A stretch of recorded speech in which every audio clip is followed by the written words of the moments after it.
Electoral Commission penifo sanukure bi anim se parliament to won safre maami Jemensa no penino ye hwehan enyade so wokoye eyensam egu nkrata so ene wo mu kire mu se bre na wo mu frɛ no Nigeria kwohwe se de aba no ho nsam tie Adom TV etwaso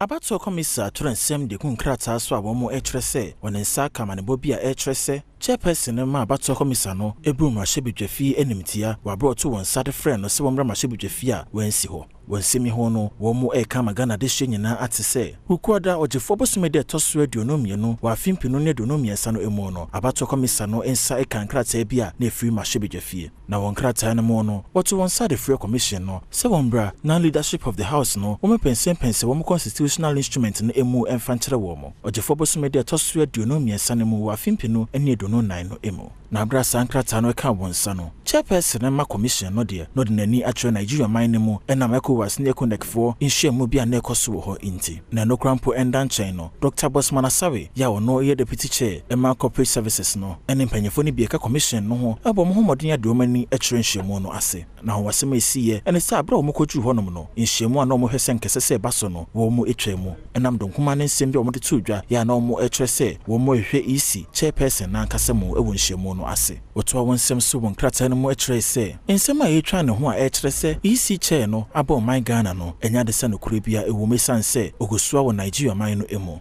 na commission no enkanka ene chairperson no wo munim se de ho si fahia eba na niam ekosoro mrahebedwafi a isanse be ye mfimie no ni no ne mrahebedwafi adidwuma na chairperson no ewo ani di ni obuo kese e de mrahebedwafi intenya de da so bebu mrahebedwafi no enimtia na so no kwasem ewom ene se ade ba chiama sanhyemo no abaso no ene wonsa eka saa nkrata no na senkankrata no set meka ne ntema ankodna ni betru mrahebedwafi na nhyemo no etumi akoso